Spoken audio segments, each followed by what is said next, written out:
And in Module 3, we're going to talk a lot about equations. We did talk a lot about equations, but there is more to it. Okay, so first of all, let's identify types of equations.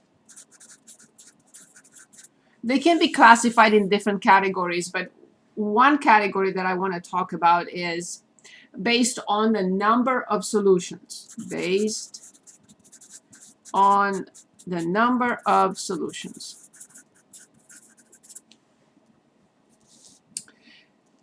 There are three types. One is called identity.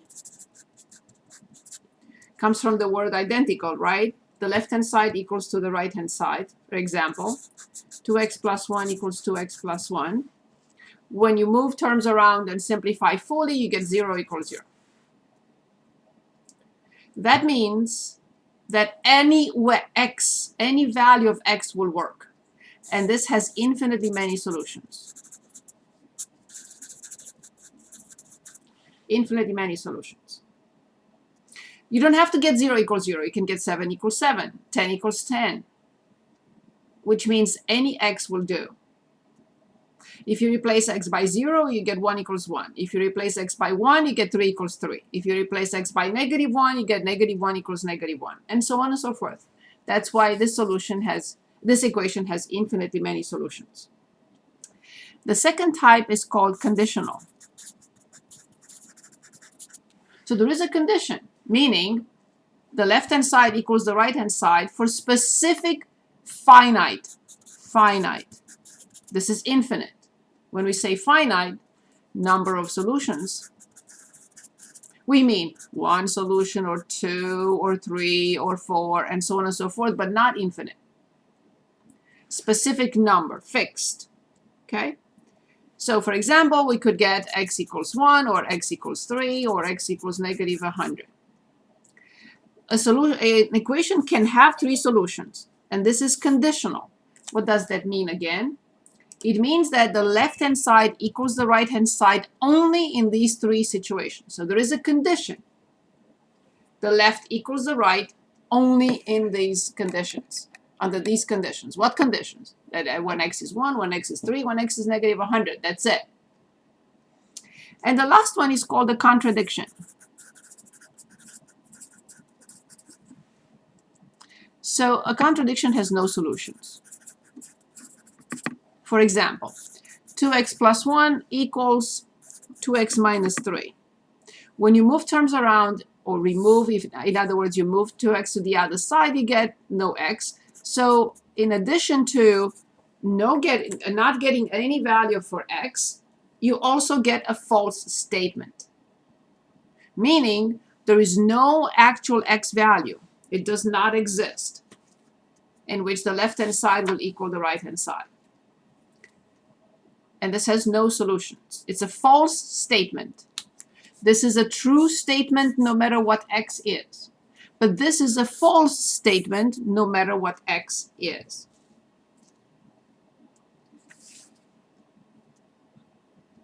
Any questions?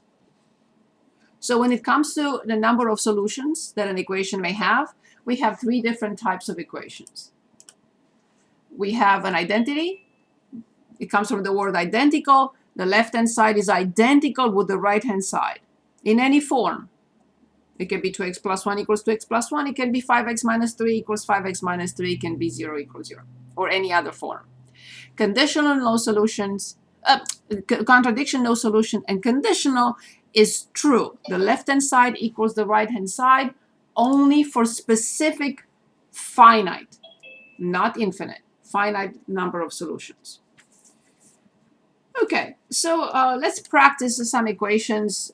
We've seen this before, but let's look at this equation. Let's see what we get. So let's work on this for a minute.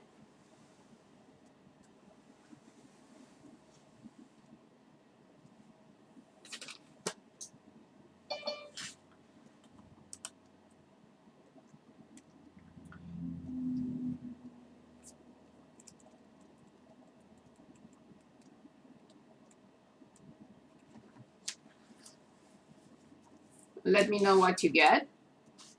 And also identify whether it's an identity, a conditional, or a contradiction.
Can anyone give us an answer?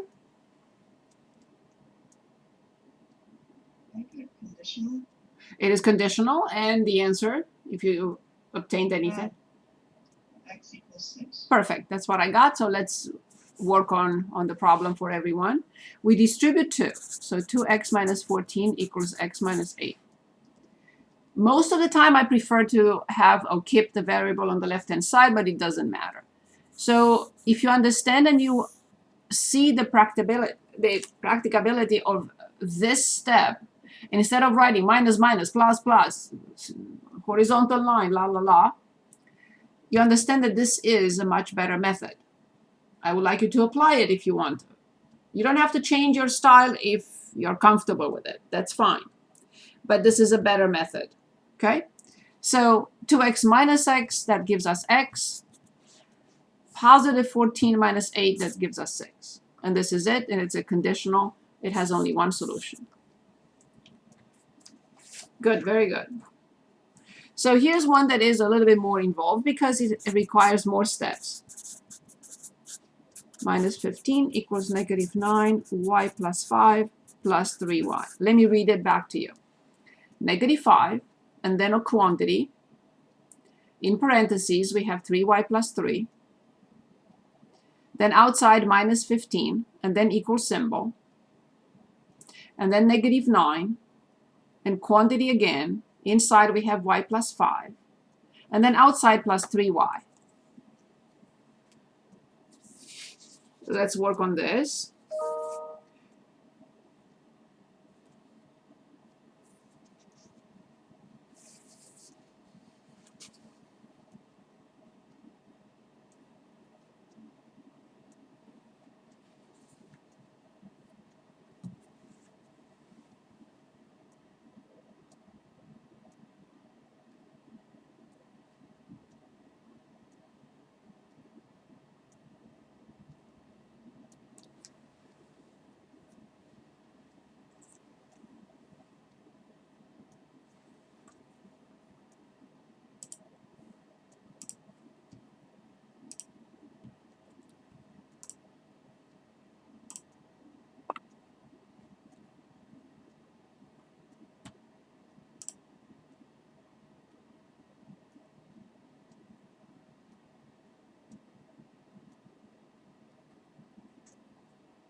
Let me know if we need more time.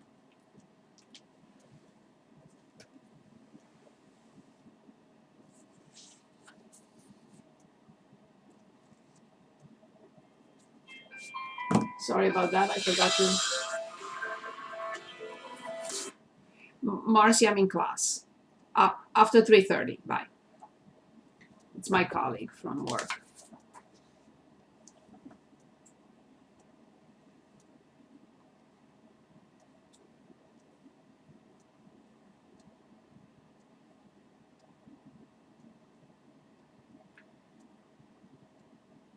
Do we have an answer?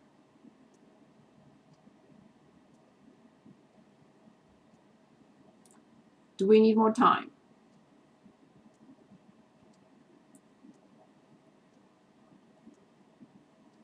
Anybody, do we have an answer? Or we need more time?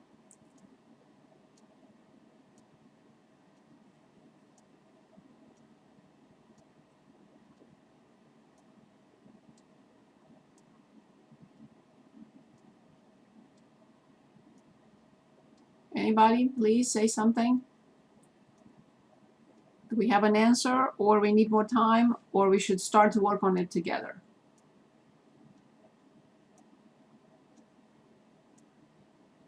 Well, can we work on it together? Sure. Can anyone tell us what is the first step?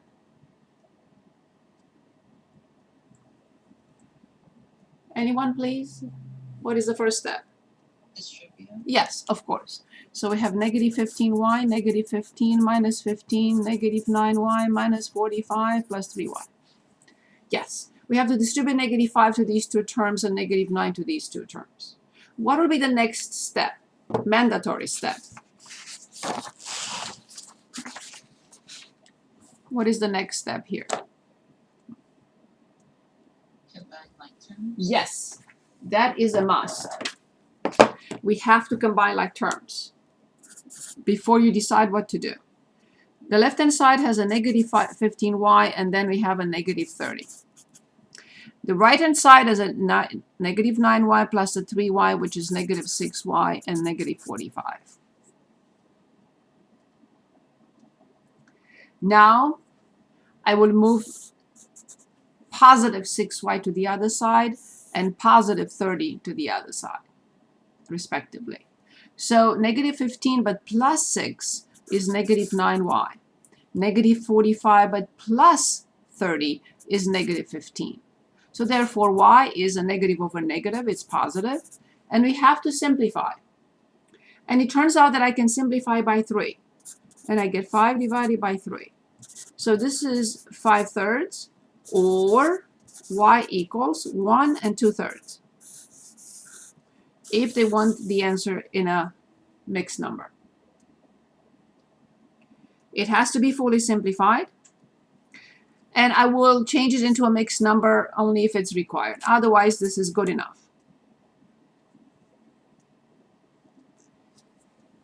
Any questions on this problem? Anybody, please? Any questions on this problem?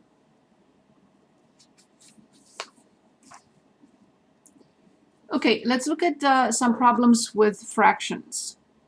I don't want you to ever be scared of fractions. So let's work on this problem together. So here I see 3 fractions. You can say, what do you mean you see 3 fractions? Yes, I do see 3 fractions. Even integers can be presented as in a fraction form.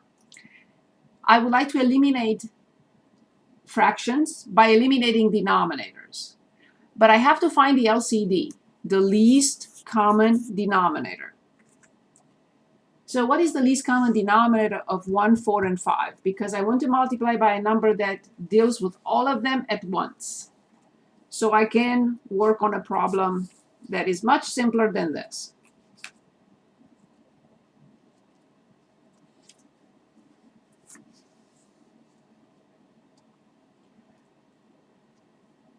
Can anyone give us the least common denominator, please, of 1, 4, and 5?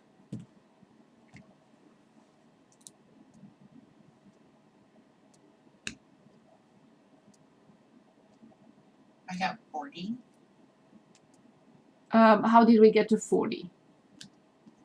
You multiply the factors of the denominators, right?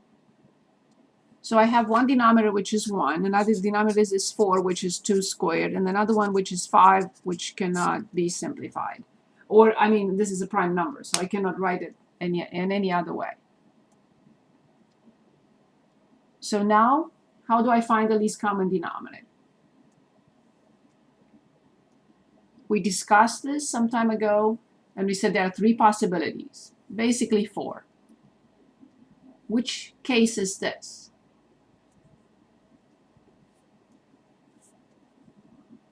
Which case is this?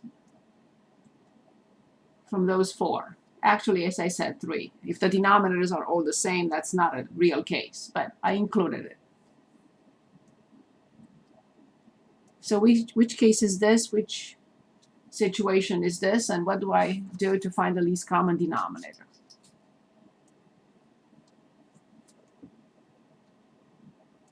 This is a very important topic. 20? Yes, because they have nothing in common. If they have nothing in common, no common factors, it's the product of the two denominators. 4, 1, and 5 do not have, and 1 is not even a denominator, so to speak. So 4 and 5 have no common factors. When they don't have a common factor, then the least common denominator is the product of those. At this point, we have to multiply everything by 20 over 1.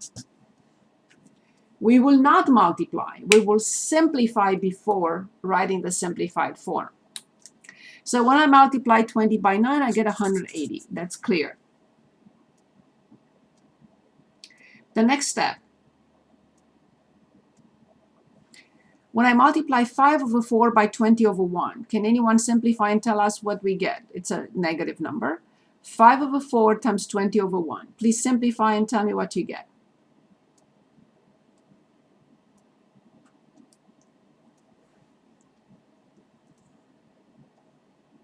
Please simplify on the side. 5 over 4 times 20 over 1 and tell me what you get. Simplify, don't multiply. You make it more difficult if you multiply.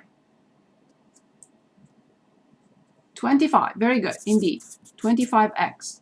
The same thing on the other side. So,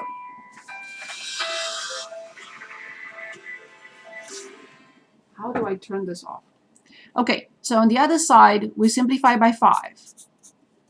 And we get 12. So now this is a much easier situation than the previous one. Why? Because there are no denominators. So now I'm basically back to a situation like this. So of course I will move 180 to the other side, subtracting it because it's positive on one side, it will become negative on the other. So negative 25x equals 12 minus 180. That is negative 168. Let me check. Yes, negative 168. Again, I divide two negative numbers. So I have 168 divided by 25. And of course, I can take the integers out. Or leave it as is, depending on what they want us to do. Well, I know that in 150, there are 6 integers. X equals 6. 6 times 25 is 150, so this is 18 over 25. Now, please observe something extremely important. I did not ever simplify to the sides. Every equation has a left-hand side, one right-hand side, one left-hand side, one equal symbol. You cannot simplify to the sides. That will be completely and totally wrong. The next line, equal symbol, left-hand side, right-hand side. The next line, equal symbol, left-hand side, right-hand side. Next line, left-hand side, equal symbol, right-hand side. I did not continue to the side. That is incorrect. Because at some point in time, you will lose track of which one is the left-hand side, which one is the right-hand side, and you will not be able to continue correctly. So one more time. Every equation has one left-hand side, one right-hand side, and only one equal symbol. You cannot continue to the side, say equal here or equals there. Please remember that. Okay. Any questions on this problem? Okay, let's work on the next one. 5x plus 4 divided by 8 equals x over 2. What would you suggest to do on this problem? And we discussed this type of problem some time ago. And if anyone remembers, how did we call this? It has a very important name, very special name, and like with other things that we just discussed, identity, conditional, contradiction, this is part of the vocabulary. This is part of the math vocabulary. The same thing here. This type of equation is part of the mathematical vocabulary. So, anyone remembers how we call this and why?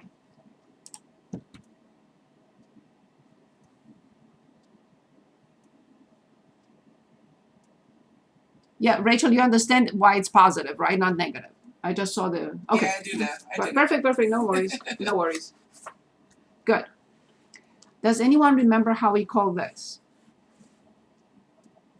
It's so important because only in this situation we can apply a procedure. Only in this situation is applicable. Anyone remembers how this is called? Identity? This is called a proportion. This is an extremely important word and extremely important type of equation. This is a proportion. Again, what is a proportion? One fraction on the left-hand side of the equal symbol, one fraction on the right-hand side of the equal symbol, and of course, one equal symbol. Why is this so important? What are we allowed to perform in a proportion and only in a proportion?